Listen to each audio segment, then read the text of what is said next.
इन बलिदानी वीरों को मेरा सत सत प्रणाम और मेरे मंचासीन वरिष्ठ ज्येष्ठ श्रेष्ठ और मेरे समाज के बुद्धिजीवी वर्ग और मेरे देश की ताकत, देश का स्वाभिमान, देश का गौरव युवा साथियों को सभी को राम राम। साथियों, हम उस मध्य प्रदेश से आए हैं जहां पर वीर क्रांतिकारी टंट्या मामा, रानी दुर्गावती, भीमा नायक जैसे वीरों ने जन्म लिया। साथियों, इस मानगढ़ की पावन धरा पर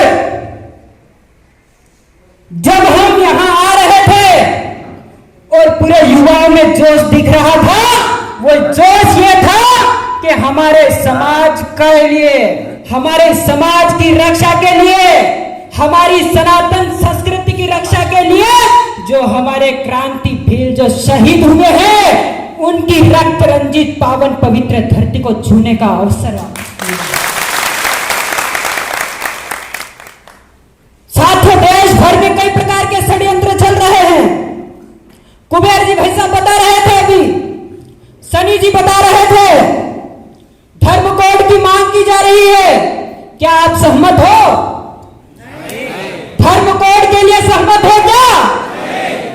हम देश की सनातन संस्कृति से जीवित, आज हमारा समाज उसी सनातन संस्कृति के आधार पर चलता है, जिसको मिटाने का काम कुछ देशद्रोही और धर्म विरोधी का काम कर रहे हैं। साथियों, हमें उन्हें पहचानना पड़ेगा। समाज विकास, राष्ट्र विकास की बात करते हैं, जल जंगल जमीन की बात करते हैं। साथियों, समाज विकास के लिए हमें गांव गांव तक जाना पड़ेगा।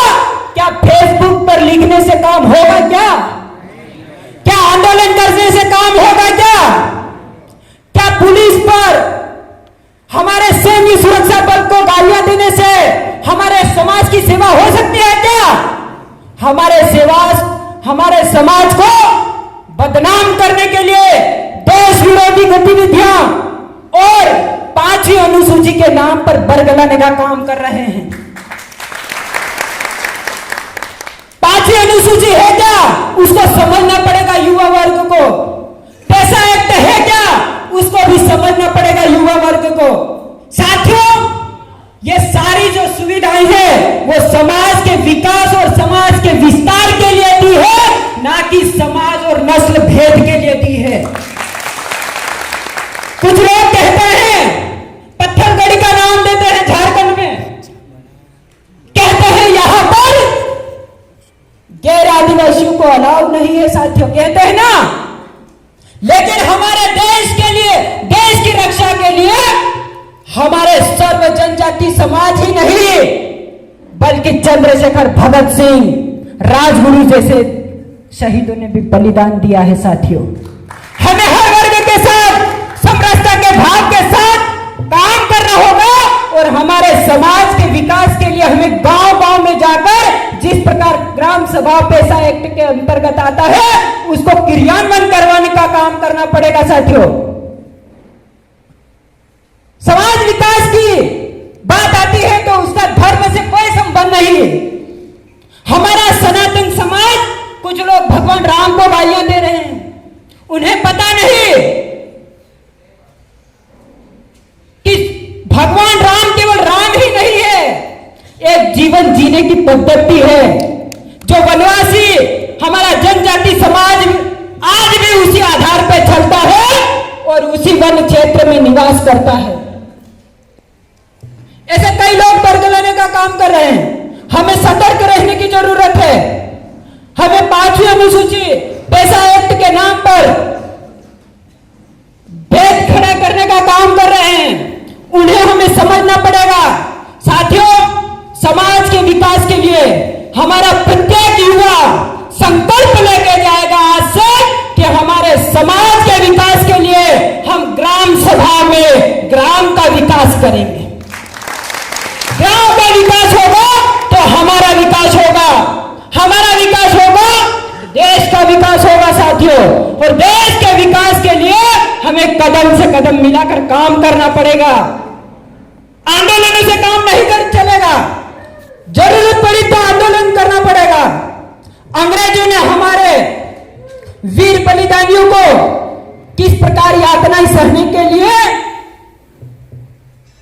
जबरदस्ती का जो काम किया है, हमारे समाज को, जनजाति समाज को सनातन धर्म से तोड़ने के लिए कई प्रकार के नए नए शब्द गढ़े जा रहे हैं। हम जवाब देंगे और इस प्रकार की गतिविधियां हम बिल्कुल नहीं समाज में होने नहीं देंगे साथियों। कुछ लोग कहते हैं हमें जनजाति समाज पे गर्व है, आदिवासी समाज पे गर्व है। आज पूरा विश्व, पूरा देश जनजाति गौरव दिवस मना रहा है। क्या किसी देश समाज की चिंता करने वाले को है क्या गौरव? है क्या किसी के पोस्ट आ रहे हैं क्या ऐसी जिसको 15 नवंबर का कोई गौरव नहीं पता चल रहा है?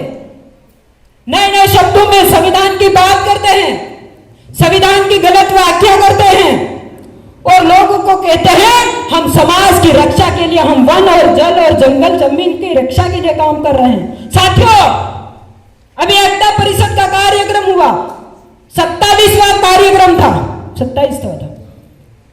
तो आज 27 साल के बाद भी समाज को एकजुट करके विकास नहीं कर पाए तो वो एकता किस काम की? वो केवल वामपंथियों की आकाओं की है और आगा के कहने के अनुसार वो चलते हैं। अंतरराष्ट्रीय साजिश के तहत हमारे समाज को जो बरगलाने का काम कर रहे हैं, अब हमारे युवा तैयार हो चुके हैं और उसको मुंह तोड़ जवाब देने को तैयार हैं साथियों। तैयार हो सब? हमें हमारे बलिदानियों को भूलना नहीं चाहिए, हमारे पूर्वजों की संस्कृति को खत्म नहीं होना देना चाहिए। इन विषयों पर काम करना पड़ेगा। हमारे समाज अगर पिछड़ा है, हमारा समाज अगर पीछे है, तो उसके विकास के लिए कदम से कदम मिलाकर हमारे जनप्रतिनिधि आदरणीय डिडोर साहब जैसे हमारे कई जनप्रतिनिधित्व बेटे हैं, उनसे हम मांग करेंगे और समाज विकास के लिए, उत्थान के लिए हमारा एक आवाज जाएगी। साथियों, देश की एकता के लिए हमें क्या करना पड़ेगा? देश विरोधी गतिविधियां, आज क्रिश्चियन है, मिशनरीज में खुलकर इनका विरोध करना चाहता हूं, कोई डरने की बात नहीं है साथियों, क्योंकि उन ईसाई मिशनरीज